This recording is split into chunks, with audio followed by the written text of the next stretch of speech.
Hi friends, welcome to Vismaya குடல். கும்பகோணத்தில் ரொம்ப ஃபேமஸான, அதுவும் ஐயங்கார் வீட்டில் ஃபேமஸான அரிசி உப்புமா எப்படி செய்கிறதுன்னு தான் இந்த வீடியோவில் பார்க்க போகிறோம். அதுக்கு மாவு பச்சரிசின்னு இருக்கும். அதை வாங்கி கழுவிட்டு ஒரு காட்டன் கிளாத்தில் போட்டு உலர்த்தி இந்த மாதிரி வச்சுருக்கோம். இதை மிக்சி ஜாரில் போட்டு ரவாவை விட கொஞ்சம் பெருசாக நம்ம அதை அரைச்சிக்கணும்.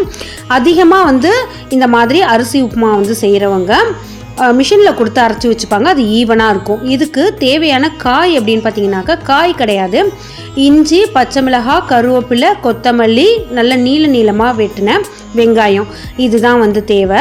ஸோ நல்ல வெங்காயம் பொடி பொடியாக இருக்கணும். இந்த மாதிரி பார்த்தீங்கன்னாக்கா நல்ல ஸ்லிம்மாக இருக்கணும். ஸோ இதுக்கு நல்ல அடிகனமான ஒரு ஸ்கில்லட் நான் வச்சுருக்கேன். ஆனால் ஜென்ரலாக அரிசி உப்புமா எதில் பண்ணுவாங்கன்னு பார்த்தீங்கன்னா, உருளின்னு ஒன்று வச்சுருப்பாங்க.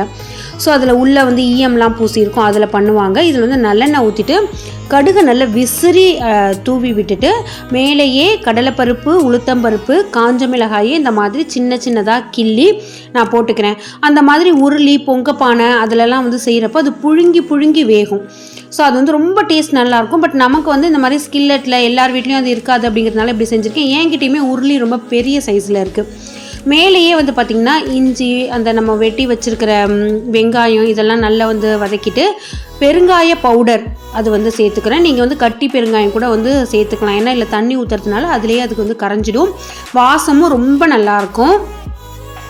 இது வதங்கினதுக்கு அப்புறமா இதோட தண்ணி அளவு பார்த்திங்கனாக்கா, ஒரு கப்பு அந்த நம்ம இடித்து வச்சுருக்கோம்ல அந்த அரிசிக்கு 2.5 கப் அளவுக்கு தண்ணி ஊற்றணும். இப்போ நம்ம 2.5 கப் அளவுக்கு தண்ணி ஊற்றிட்டோம். எல்லாமே நல்லா வேகணும். லைட்டாக இந்த தண்ணியில் சலசலன்னு கொதி வரணும்.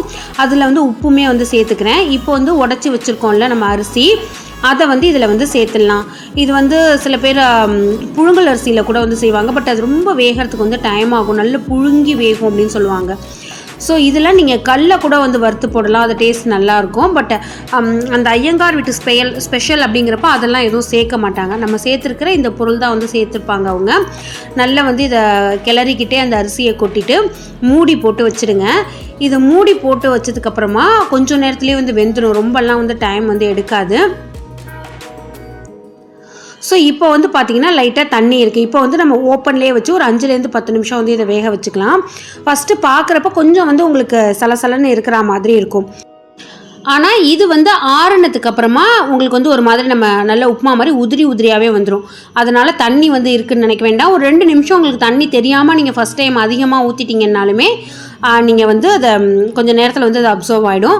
ஸோ இப்போ நம்ம இந்த கன்சிஸ்டன்சியில் தான் நம்ம அந்த கொத்தமல்லி, கருவேப்பிலை இதெல்லாம் போட்டு இறக்குறோம். ஆனால் நம்ம சாப்பிட்றப்ப நல்லாவே கெட்டியாக இருக்கும். இந்த அளவுக்கு ஒரு மாதிரி ஸ்டிக்கினஸ் இருக்காது.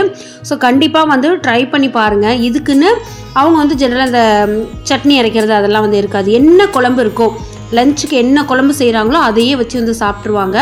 ஏன்னா இது அந்த அரிசியில் செஞ்சுருக்கிறதுனால குழம்போடையும் சூப்பர் காம்பினேஷனாக இருக்கும். உங்களுக்கு உப்புமா சட்னி வச்சு தான் சாப்பிட்ணும் அப்படின்னா அதுவுமே நல்லாயிருக்கும். ஸோ ட்ரை பண்ணிவிட்டு கமெண்ட்டில் ஷேர் பண்ணுங்கள்.